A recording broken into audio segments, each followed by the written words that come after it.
In this video, we want to talk about some common reasons that we might not form a neighborship between a couple of BGP-speaking routers. And some of the issues are going to be similar to those of OSPF and EIGRP, but there are some differences with BGP. Let's get started with the first one though, and this is common to all of the routing protocols we've talked about.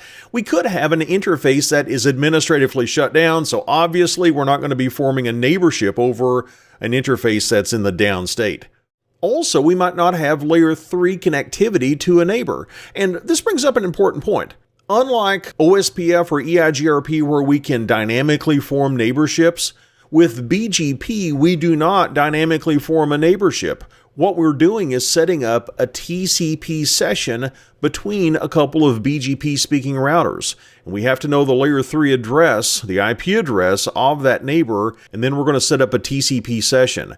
And maybe we can get to that layer 3 address of our neighbor according to the IP routing table, but maybe the reason we're getting to that layer 3 address is because of a default route. We need more specific information to get to that neighbor's address. It needs to be more than just default route information. If we're doing authentication, just like with OSPF or EIGRP, if our authentication credentials do not match up between our peers, we're not going to be forming a neighborship. Or maybe we have an access control list that's filtering out BGP packets. And I mentioned that we're not going to be dynamically forming a neighborship with the BGP peer. We need to statically configure that. We do that static configuration with a neighbor statement. And if we do not enter the correct IP address in that neighbor statement, maybe we transpose a couple of digits, that's going to prevent the neighborship from forming. Or if we don't put in the correct autonomous system number of our neighbor, that's going to prevent a neighborship from forming.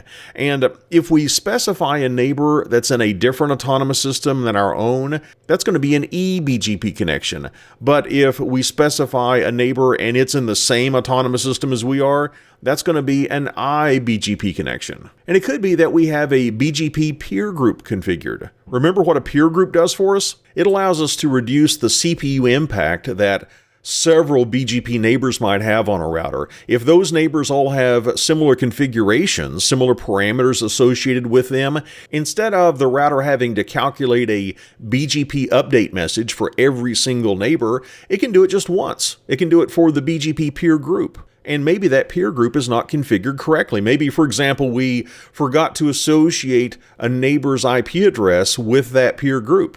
Or we might have a situation where our neighbor is too many hops away. We don't necessarily have to be adjacent to a BGP neighbor. We could use the command neighbor followed by the neighbor's IP address or peer group, and then say eBGP multi-hop followed by a number to say how many hops away can our neighbor be. And maybe our neighbor is more hops away than we've allowed.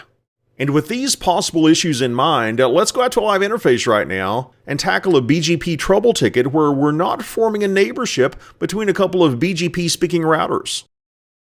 Here in this topology, we have a trouble ticket to tackle. Specifically, router R2 cannot get out to the internet. It's not forming a neighborship with ISP1. It's not forming a neighborship with ISP2. Here's a command we can issue to confirm that. We can do a show IP BGP summary command, and we can see that it looks like we are a neighbor with router R1.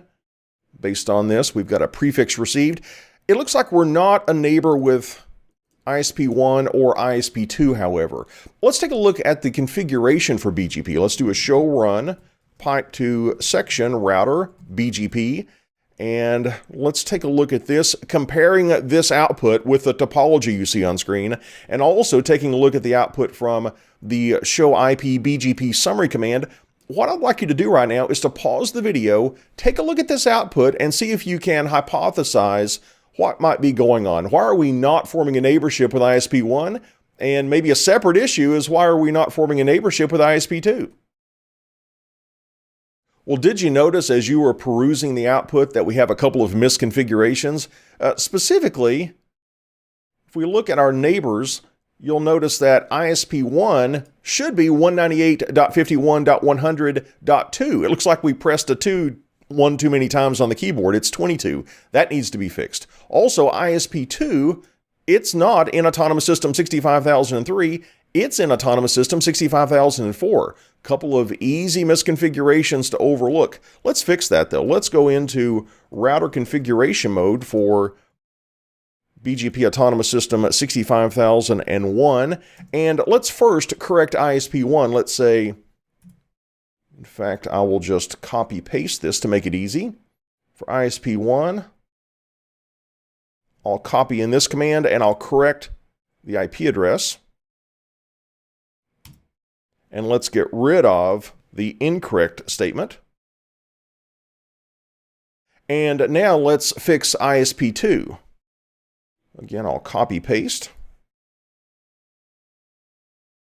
And I'll change the autonomous system number from 65003 to 65004. Let's look at our configuration now after we've made those changes. That looks correct. Let's see if we now have a neighborship with ISP1 and ISP2. Let's do a show IP BGP summary command once again. This looks much, much better. We are now neighbors with both ISP1 and ISP2.